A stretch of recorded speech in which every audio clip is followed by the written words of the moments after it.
Hello friends, आज हम कक्षा 12वीं का हिंदी पुस्तक आरोह का फर्स्ट चैप्टर आत्म परिचय और दिन जल्दी जल्दी ढलता है का प्रश्न उत्तर हल करेंगे, जिसके कवि हैं हरिवंश राय बच्चन। तो चलिए शुरू करते हैं। प्रश्न 1।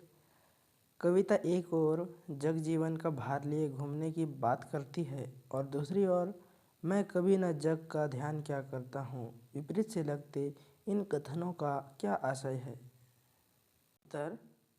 कवि ने इस कविता में जीवन को सांसारिक दायित्व बताया है। सांसारिक दायित्व यानी इस दुनिया का कुछ रिस्पॉन्सिबिलिटी है। इस प्रकार कवि का आशय यह है कि संसार में रहते हुए वो अपनी सभी सांसारिक दायित्वों का वहन कर रहा है और अपनी सभी जिम्मेदारियों को भी निभा रहा है। कवि का कहना यह है कि वो भी एक इंसान ही है और वो संसार में रहते हैं तो उनके पास भी सांसारिक दायित्व हैं, तो उनका वो अच्छी तरह से वहन कर रहे हैं, यानी अपनी रिस्पॉन्सिबिलिटी निभा रहे हैं। जीवन में सुख दुख दोनों ही आते हैं। मनुष्य को अनेक कष्टों का सामना करना पड़ता है, परंतु वह इस जीवन से अलग नहीं हो सकता। हर मनुष्य के जीवन में कुछ न कुछ कष्ट जरूर होता है। कुछ लोग दिखाते हैं, कुछ लोग अंदर ही अंदर पाल लेते हैं और उसे सह जाते हैं। मनुष्य के जीवन में अनेक कष्ट होते हैं, लेकिन कभी इस जीवन के कष्टों का सामना करते हैं और वह उस जीवन के कष्ट से कभी भागना नहीं चाहते हैं, क्योंकि वे उसे लड़ते हैं तो सामना करते हैं, किंतु वह संसार के नियमों को नहीं मानता। वो वही करता है जो उसके प्रेम में दीवाना मन करने को कहता है। उन्हें संसार के नियमों से कोई वास्ता नहीं है, वे अपने ही मन में मग्न रहते हैं। संसार में रहने वाले बाकी लोग सुख सुविधाओं का ध्यान किया करते हैं, पर कभी इन सब बातों पर विश्वास नहीं करता है। संसार में जितने भी लोग रहते हैं वे सभी लोग अपने आप को सुख सुविधाओं में ही रखना चाहते हैं, परंतु कभी इस सब बातों पर विश्वास नहीं करते हैं, क्योंकि उनका जीवन पूरा कष्टों से भरा हुआ था, तो ये उनका जीवन कष्ट के ही अनुसार ढल चुका है। वे इन सब बातों पर विश्वास नहीं करते हैं कि सुख सुविधाओं में ही रहें। प्रश्न 2। जहाँ पर दाना रहते हैं वहीं नादान भी होते हैं, कवि ने ऐसा क्यों कहा होगा। उत्तर। दाना का अर्थ बुद्धिमान और नादान का अर्थ नासमझ या मूर्ख होता है। इसका आशय ये है कि जहाँ अक्लमंद या समझदार रहते हैं वहीं पर नासमझ या मूर्ख भी रहते हैं। कहने का अर्थ यह है कि जहाँ पर ज्ञानी लोग रहते हैं, कुछ समझदार लोग रहते हैं जो कुछ चीज़ों को देख के ही समझ जाते हैं, वहीं पर उसी भीड़ में ही, वहीं उसी जगह में ही नासमझ और जिनके समझाने से भी न समझे अबुझ लोग ही रहते हैं। ये दोनों ही समाज का हिस्सा है। नासमझ इस संसार के मोह मायाजाल में फंसकर अपना जीवन बेकार में गंवा देता है, जबकि बुद्धिमान सत्य को जानकर संसार के मायाजाल से स्वयं को दूर रखने का प्रयत्न करता है। समझदार और मूर्ख ये दोनों ही समाज के, इस संसार के हिस्सा हैं। और नासमझ जो होता है, संसार में जितने भी हैं मायाजाल हैं मोह माया के, उसी में ही फंसकर अपना जीवन को गंवा देता है। जबकि जितने बुद्धिमान लोग होते हैं, कुछ किसी चीज़ को किसी से सीख के देख के ही समझ जाते हैं कि क्या चीज़ सही है और क्या गलत है, उसको भांप लेते हैं और अपना जीवन को सही दिशा दे देते हैं। मगर नासमझ लोग इसे नहीं समझते हैं, जिसकी वजह से उन्हें अपना रास्ता भटकना पड़ता है और वे कहीं के नहीं रह जाते हैं। प्रश्न 3। मैं और जग और कहाँ का नाता पंक्ति में और शब्द की विशेषता बताइए। उत्तर। प्रस्तुत पंक्ति में और शब्द का अर्थ हर स्थान पर अलग अलग है। मैं और में और का अर्थ है अलग। कवि का आशय यह है कि मेरा अस्तित्व दुनिया से कुछ अलग ही है, यानी कवि तो इस दुनिया में है मगर उनका अस्तित्व इस दुनिया से परे है। और जग में और से कवि का आशय है कि यह जगत भी कुछ और ही है, इसके नियम भी अलग ही हैं। कवि अलग हैं तो जाहिर सी बात है कि यह दुनिया में कवि हैं, मगर यह दुनिया भी कवि से अलग है। और कहाँ का नाता में और का अर्थ है साथ। कवि का आशय यह है कि जब संसार अलग है, मैं अलग हूँ, तो मेरे और जग के बीच कोई संबंध स्थापित कैसे हो सकता है। अर्थात मैं और यह संसार एक साथ नहीं मिल सकते, क्योंकि दोनों का अलग ही महत्व है। प्रश्न 4, शीतल वाणी में आग के होने का क्या अभिप्राय है। उत्तर, शीतल वाणी में आग कहकर कवि ने विरोधाभास की स्थिति पैदा की है। कवि कहना चाहते हैं कि मेरे शब्द ठंडे हैं, सुनने में भले लगते हैं, लोग इन्हें प्रेम से सुनते भी हैं, परंतु मेरे शब्दों में मेरी भावनाएं छुपी हुई हैं। शीतल वाणी में आग कहकर कवि ने अपने बात को तो रखी है, मगर दोनों ही अलग अलग हैं। शीतल वाणी में आग यानी शीतल ठंडी वाणी में आग है, तो दोनों ही अलग अलग हैं। ठंडी और आग दोनों ही विरोधाभास हैं। तो इसका अर्थ उन्होंने इसमें यह कहना चाह रहा है कि कवि तो अपनी कविता में बहुत ही सरल सहज शब्द में लिखे हैं, मगर और यह सुनने में भी भले और सुंदर लगते हैं, लोग इन्हें प्रेम से सुनते हैं। लेकिन इन सब शब्दों के पीछे कवि का अपना भावना है। वो क्या भावना है आगे बता रहा है। जो कुछ मैं कहता हूँ वह ठंडे दिमाग से कहता हूँ, लेकिन मेरे इस कहने में बहुत गहरे अर्थ छिपे हुए हैं। कवि जो भी कविता में कहे हैं भले ही ठंडे दिमाग से कहे हैं, लेकिन उनके पीछे बहुत गहराई है, उसके पीछे बहुत सारे अर्थ छिपे हुए हैं। मेरे द्वारा कहे गए हर शब्द में संघर्ष है, अर्थात मेरी वाणी में मेरे दुखों की आग बसी हुई है। कवि ने अपनी कविता में जितने भी सरल शीतल शब्दों में भले लिखे हों, लेकिन उसके पीछे उनका अपना अनुभव है, अपने जीवन का संघर्ष है। इसका मतलब उनकी जीवन के दुखों की आग बसी हुई है।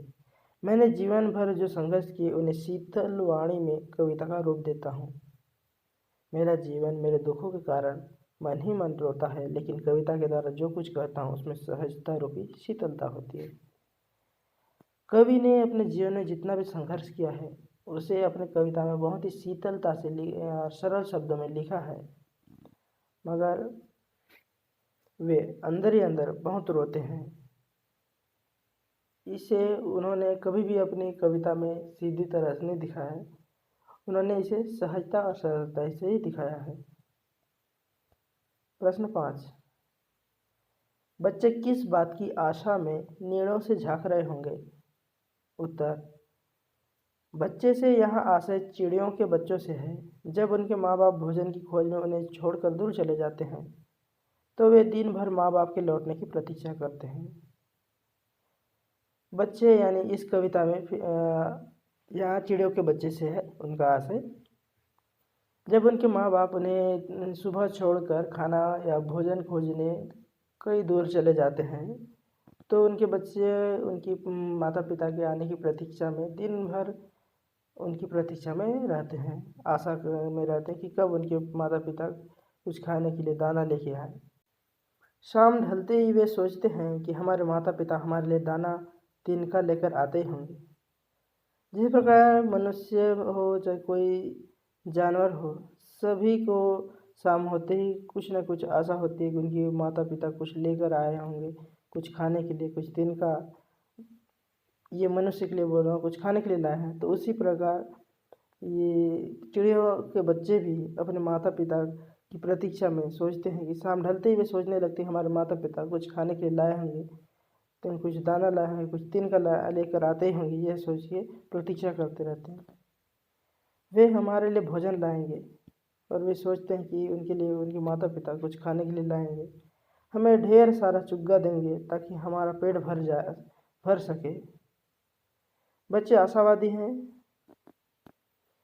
वे बच्चे सोचने लगते हैं कि उनके माता पिता खाने के लिए कुछ लाएंगे, यह सोच के प्रतीक्षा करते रहते हैं। इसका मतलब बच्चे तो आशावादी ही रहते हैं ना। वे सुबह से लेकर शाम तक यही आशा करते हैं कि कब हमारे माता पिता आए और वे कब हमें चुग्गा दें। सुबह जैसे ही माता पिता निकल जाते हैं तो उनकी प्रतीक्षा में रहते हैं कि उनके माता पिता कब आए। और उन्हें दाना दें।